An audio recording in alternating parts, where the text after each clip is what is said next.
Anita Pinochet Rivec es la esposa del ex comandante en jefe del ejército Juan Miguel Fuentealba. Recordemos, todo esto enmarcado en el caso de Milico Gate. Ella ya había prestado una declaración anteriormente, específicamente el año pasado, y fue ahí justamente cuando ya la Fiscalía Metropolitana decreta y solicita esta audiencia de formalización de cargos que se va a realizar el día 29 de julio. ¿Qué es lo que también nos han comentado la propia Fiscalía Metropolitana Centro Norte? Bien digo, es que también se va a reformalizar al ex comandante en jefe. Se va a realizar una audiencia ese día donde va a asistir su esposa y también donde va a estar el imputado, en este caso el ya conocido caso del general por los diferentes delitos de malversación de caudales públicos. Una situación de verdad inédita que va a ocurrir en unos próximos meses más, debido a que van a estar el matrimonio en una audiencia de formalización por el delito de lavado de dinero. Una situación que ya se veía venir por la investigación que está realizando el Ministerio Público al ex comandante en jefe del ejército. Sin embargo, esto es paralelo a lo que estaba realizando la ministra en visita a Romy Rutherford. Recordemos que el comandante Fuentealba, el ex comandante en jefe del ejército, ya había estado incluso en prisión preventiva por el delito de esta malversación de caudales públicos por cerca de los 3.500 millones de pesos. Todo esto cuando él asume como el jefe del ejército en el año 2010 y 2014, justamente cuando es el jefe de esta entidad castrense. Fue ahí donde se empezó, cuando ya termina esta situación, donde empieza esta investigación por los delitos de malversación de caudales públicos, incluso el lavado de dinero, por los gastos que realizaba este matrimonio. Él era conocido como el príncipe, como el señor de los cuatro anillos, por su gusto, por el auto, el de marca Audi, los modelos de marca Audi, cerca de 25 autos de lujo que compraban, incluso al contado, departamentos que también fueron adquiridos de esta misma manera, y por ende poco a poco se han ido enterando y se han ido sabiendo estos antecedentes sobre esta persona, y ahora cae la justicia sobre su esposa. Ella comentaba que no sabía de dónde venía el dinero, comentaba que no sabía de dónde se pagaban, por ejemplo, estos viajes que realizaban, que eran viajes de verdad increíbles. Una comitiva, él junto a su esposa, otros oficiales en retiro con sus parejas en viajes por tour por Europa, todo esto pagado obviamente con estos supuestos gastos reservados del ejército, viajes que incluso costaban cerca de 400 millones de pesos entre algunos años que se gastó este dinero por los distintos viajes. Se hablaba además de cómo era ella, bastante aristocrática, donde gastaban cerca de 3,5 millones de pesos mensuales en la mantención de una casa en el sector de Chicureo, una situación bastante alarmante debido a la cantidad de dinero que él tenía a disposición por estos gastos reservados. Se habla de 2.500 millones de pesos que tiene un comandante en jefe al año para poder disponer de estos dineros para operaciones de inteligencia. Obviamente todo esto es en materia reservada, sin embargo aparentemente todo esto era gastado para su provecho, para sus lujos, para costear sus lujos. Una situación de verdad que con el paso del tiempo se han logrado saber todas estas situaciones, y que el día de hoy se informa que la Fiscalía Centro Norte va a llamar a una audiencia de formalización y va a imputar el delito de lavado de dinero a la esposa del general Fuentealba. Hablamos de Anita Pinochet Rivec. Es así finalmente como se establece poco a poco y se va descubriendo más antecedentes sobre esa situación. Ignacio. No se ha sabido aún cuánto es el monto que se le va a imputar a la esposa del general en esta audiencia. Sin embargo, todo eso está en materia de investigación, y se espera obviamente que en el día de la formalización todo esto quede al descubierto. Según ha trascendido hasta este momento, será formalizado debido a las maniobras de ocultamiento de dineros que se registraron entre el 2010 y el 2016, y el tribunal habría determinado que la audiencia se va a realizar el próximo 29 de julio, mismo día en el que la Fiscalía va a reformalizar los cargos en contra del ex general Fuentealba.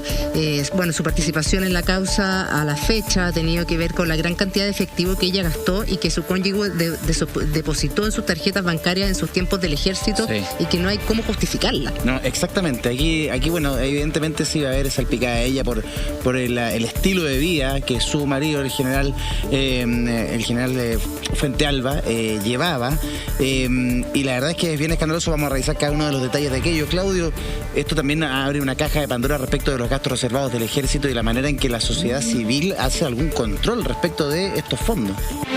Yo creo que lamentablemente después de todos estos casos del Paco Gate, del Milico Gate, el tema del autocontrol y autorregulación simplemente ya no da para más. Aquí tiene que haber auditores que sean externos a las instituciones. El poder civil tiene que estar sobre las instituciones militares, porque además estos eran gastos reservados para inteligencia del país y estaban siendo destinados simplemente a lujos personales. Ahora, yo creo que ciertamente creo en campo, yo me tengo que ir retirando ahora, pero quería hacer un comentario respecto a este caso en particular y también lo de San Ramón, que yo sé que ustedes lo conversaron al comienzo. Yo creo que este es el tipo de ejemplos, como también lo que ha pasado en San Ramón, que o se para de raíz y caiga el que caiga, y con tolerancia cero, o este es un cáncer que se empieza a desparramar por todo el cuerpo social. Parte de la crisis, creo yo, de la confianza que tiene la gente en las instituciones, no solamente los partidos políticos, los empresarios, las instituciones armadas, religiosas, tiene que ver con este tipo de cosas y quedan impunes. Entonces yo espero que la justicia actúe, aunque sea un poco tarde, pero que actúe con radicalidad y con firmeza, que en el caso de San Ramón, tanto en la arista penal que involucra a su actual alcalde, como también en la arista electoral de fraude en que al menos 4 de los 5 candidatos pidieron la nulidad, se establezca firme, porque o damos una señal clara de que no a la corrupción de nadie, no importa el estirpe, el cargo o atribución, y no a la influencia del narcotráfico en el dinero, o después no nos quejemos que este cáncer se esparza por todo el cuerpo social. Perdón, muy corto antes de despedirte. ¿Tú crees que estamos ante las primeras luces de un cáncer? ¿Esto se puede detectar a tiempo o el cáncer está ramificado en nuestra institucionalidad? Mira, los chilenos siempre decíamos que éramos una isla respecto a América Latina en cuanto a casos de corrupción. Y poco a poco hemos ido sabiendo financiamiento ilegal de la política, colusión en materia empresarial, el Paco Gate, hoy día este caso en particular y un conjunto de otros generales involucrados con el tema también de los viajes. Entonces, asumámoslo con humildad. Chile no está inmune al cáncer de la corrupción y tampoco estamos inmunes al cáncer del narcotráfico. Y eso hay que asumirlo. O sea, pasó en Colombia, pasó en Brasil, pasó en México. ¿Por qué no nos va a pasar a nosotros? Mejor actuemos a tiempo. Y yo al menos, y con esto me despido, una de las razones por las cuales hemos definido que el tema de la seguridad y el combate al narcotráfico es nuestra prioridad como región, es porque creemos que todavía estamos a tiempo. No hay metástasis completa, pero hay tumores malignos como el de San Ramón que tenemos que extirpar a tiempo si queremos mantener al cuerpo social sano. Gracias por habernos acompañado, Claudio Rego. Gracias a ustedes. Buenas tardes. Hasta luego. Nos vemos. 6:25. Tomamos contacto de inmediato con el abogado Carlos Espinosa y nos va a acompañar para reflexionar respecto a este tema. ¿Cómo estás, Carlos? ¿Cuál es el escenario puntual que enfrenta en estos momentos la mujer del general Fuentealba? ¿Por qué se le va a perseguir y qué es lo que arriesga? Buenas tardes, gracias por acompañarnos, amigo mío. Muy buenas tardes, ¿cómo están ustedes? Los escenarios normalmente de la ley de lavado de activos no son bastante suaves. Son cuando normalmente un fiscal estima que hay un hecho punible, sobre todo respecto a esta ley, es que la pena es alta. Y yo digo que la pena va de 5 años y un día a 15 años. Eso es lo que está arriesgando. Mira. 5 años y un día a 15 años. Ahora, la formalización es una comunicación de cargos con una ley muy especial. Y aquí, fíjense lo importante y lo que decían.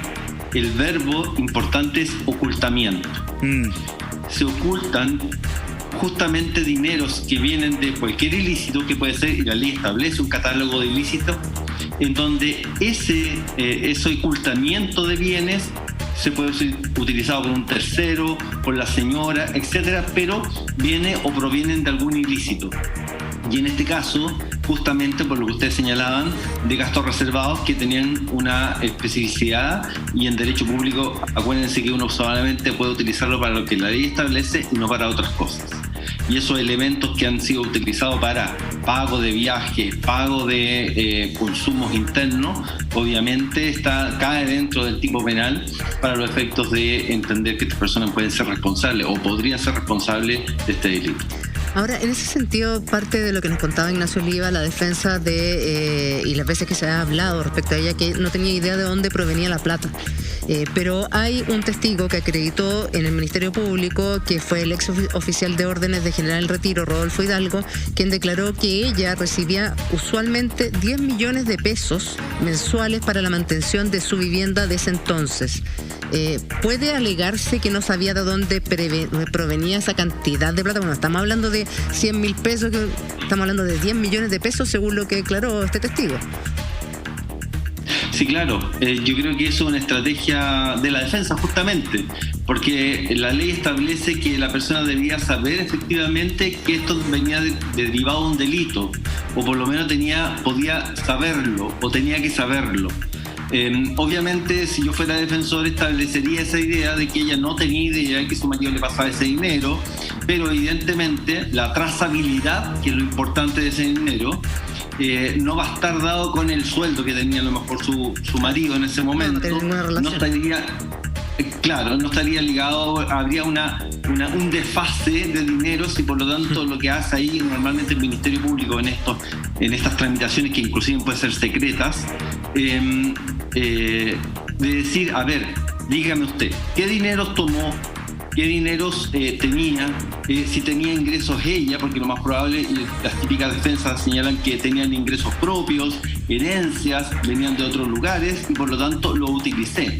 Pero evidentemente cuando el Ministerio Público formaliza, porque tiene antecedentes y evidentemente hay testigos que señalan que ella sabía o no podía menos que saber esta situación, es un antecedente importante para poder formalizarlo. Carlos, cuando uno revisa, vuelve a revisar y recuerda el estilo de vida que tenía este matrimonio, que alcanzó la cima del ejército, es impresionante. Ellos, según la investigación de la jueza Romy Rutherford, tenían una cuenta en conjunto, Anita Pinochet, su mujer, y el general Fuentealba, una cuenta por 8.000 millones de pesos, más de 10 millones de dólares.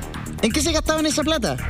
Un avión del ejército para irse a Puerto Velero, pagar en efectivo una parcela en Chicureo, pagar el matrimonio de uno de los hijos. Es impresionante el nivel de detalle, de cantidad de plata que gastaba este matrimonio. Vivían en el lujo máximo. Quiero que repasemos aquello también para que la gente en la casa se haga una idea de lo que sucedió.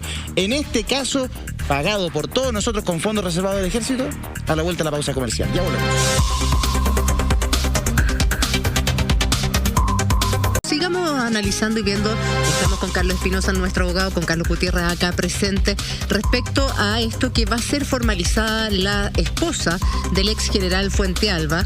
Y el año pasado el Consejo de Defensa del Estado ya había puesto la lupa en ella al ampliar la querella que pesa en contra de Fuentealba, y entre las pruebas había citado un informe de la Policía de Investigaciones que revelaba que el matrimonio, escuche bien, había incrementado su patrimonio en un 281% en 7 años. Es increíble. Fíjate que para recordarla y refrescar la memoria.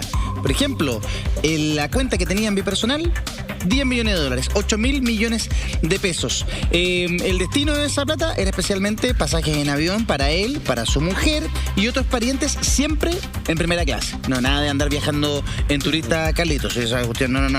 En primera clase. Un ejemplo tuvo lugar en 2012 cuando estuvo en Haití por un par de horas para luego seguir a Miami, después a Cancún y posteriormente a Madrid. En otras palabras, pareció tomarse unas vacaciones cuando debía haber viajado por algún tipo de misión especial. Le gustaba ofrecer pagos en efectivo. La investigación indica que Fuentealba ofreció dinero al contado a cambio de una parcela que compró en Chicureo, sector rural próximo a la capital, por $700.000. Estamos hablando de más de 500 millones de pesos en cash. Yo tengo los 500 millones, aquí están, en efectivo. También en el mismo ítem adquirió servicios por el diseño de un jardín por $50.000. $50.000 para un jardín. Él adquiría automóviles que a veces solo manejaba por algunos meses antes de cambiarlos. Con ello y en compañía de algunos amigos, concurría a los restaurantes más caros de Santiago y realizaba compras en casas comerciales exclusivas. Un estilo de vida, Carlos, lo más alejado de lo que debiese ser una vida de un comandante en jefe del ejército. Sí, yo creo que de estilo de vida tipo actor de Hollywood, una cosa así. Excéntrico total. Es una alejado totalmente de la realidad, lo que pasaba en sus cuarteles, con sus conscriptos, con sus militares. ¿Sabes qué? A mí me da rabia esto, de verdad que me molesta mucho porque lo conversábamos el otro día y aquí es donde debería funcionar esta ley que les mencionaba, que les deberían quitar absolutamente todo. A todos los uniformados que son corruptos y que obviamente sean condenados por ello, deberían perder absolutamente la pensión, deberían perder todo. Porque este señor, si es condenado, y la señora también, si es condenada, van a seguir recibiendo su pensión y su sueldo mensual hasta el resto de sus últimos días, y cuando este señor Fuentealba fallezca, esa pensión va a pasar a su señora y eso lo pagamos todos los chilenos después. Entonces ese es el problema, que siguen usufructuando pese a ser delincuentes, a ser ladrones y haberse robado todo el país, porque esa plata que se robaron es de todos nosotros. Es imposible que un comandante en jefe de cualquier rama tenga una cuenta de 10 millones de dólares. Eso no tiene ningún sentido. Entonces, con esta ley podrían eventualmente perder todo. Entonces es una forma de decir, ojo, si quieres ser corrupto y robarte todas las cosas, si te descubren y eres condenado, vas a perder absolutamente toda tu carrera. Carlito Espinosa, ya a modo de análisis, a tu juicio, ¿qué pasos debe seguir nuestro país para que un hecho como este nunca más se vuelva a repetir? Mira, yo creo que hay sistemas de controles que son preventivos que deben funcionar de mejor manera. Está la unidad de análisis financiero, que esa unidad de análisis financiero, disculpa la expresión, debe haber saltado de inmediato una vez que una persona compra, porque las notarías, cuando ven que hay compras en efectivo, deben avisar estas operaciones sospechosas. Esta ley se basa en operaciones sospechosas y aquí hay muchas operaciones sospechosas, es decir, compras en efectivo ya es sospechoso de alto poder adquisitivo. Segundo, compras de alto valor de propiedades, y no una, al parecer varias. Viajes, que no son pocos, en primera clase. Es decir, la unidad de análisis financiero que actúa administrativamente, porque depende del poder central y no del poder judicial, es la que da la alerta muchas veces. Y esta alerta debe ser bien llevada por el Ministerio Público para investigar. Ese es el punto central. Yo creo que, efectivamente, y coincido con lo que dice Carlos, una persona que está de comandante en jefe o que tiene una responsabilidad mayor dentro del Estado debiese recibir una sanción penal, administrativa y civil. Es decir, de acuerdo a lo hecho, retirarle muchas veces los beneficios que pueda tener. Ahora, otro tema es que todos tengamos esa posibilidad con un sistema que ellos tienen de reparto, que evidentemente no tenemos nosotros, o por lo menos yo no lo tengo. Pues yo tengo un sistema de AFP y efectivamente mi jubilación va a ser bastante feble. Sí, o sea, ahí hay una diferencia gigantesca entre la sociedad civil y la manera en que el mundo uniformado quedó protegido durante la dictadura en términos de pensiones, en términos de previsión. Sí, es que ahí está ese punto. O sea, si este señor, y lo mismo pasa con los carabineros que han robado plata y la gente de todas las instituciones, me refiero a uniformadas, que tienen todos estos sistemas de beneficios, que está bien que los tengan, pero si ellos van a ser corruptos, si quieren robar, pierdan todo, pierdan su pensión, pierdan la opción de tener salud, y que vuelvan a ser personas comunes y corrientes como todos nosotros luego de pagar su condena, si es que, vuelvo a insistir, cuando sean condenados. Entonces, a mí lo que me preocupa mucho es que un comandante en jefe del ejército que lidera todas las fuerzas armadas del país, si se robó esa cantidad de plata, y así está quedando establecido al parecer por la investigación, ¿quién me dice que no es capaz de vender secretos militares a otros países? Eso es una gran duda. Porque claro, te abre la puerta, tú no sabes hasta dónde pudo haber llegado. Es todo. Él abre absolutamente todo. Y aquí está la gran disyuntiva cuando los parlamentarios piden y quieren crear una ley para que los gastos reservados sean o tengan algún tipo de control. Es para esto. ¿Y quiénes son los que se oponen? Los mismos militares o para que no sean descubiertas estas cosas. Entonces, lamentablemente ellos son los mismos que matan la gallina de los huevos de oro y obligan a que existan estas leyes para que sean controlados. Tuvieron todas las herramientas para hacer o trabajar tranquilamente sin ningún control, vemos que no funcionó, vemos que hay escándalos de corrupción enormes en instituciones públicas, especialmente en las instituciones uniformadas. Entonces hay que volver a lo que es normal y cómo funciona en todo el mundo, que los civiles controlen a los militares o a los policías, porque ellos trabajan para nosotros como sociedad, me refiero. Ellos deben servirnos porque ellos eligen a eso, eligieron esa carrera y está muy bien, pero deben ser controlados porque ya no pueden estar solos. Y al ser agentes externos no tendrían el orden jerárquico, y por otro lado está la lealtad malentendida que muchas veces se da en estas ramas de las Fuerzas Armadas. Sí. Vamos a ver qué sucede con respecto a este caso. Carlos Espinosa, te mandamos un beso, muchas gracias por haber estado con nosotros como siempre, que tengas buen fin de semana. Gracias a ustedes, que estén muy bien.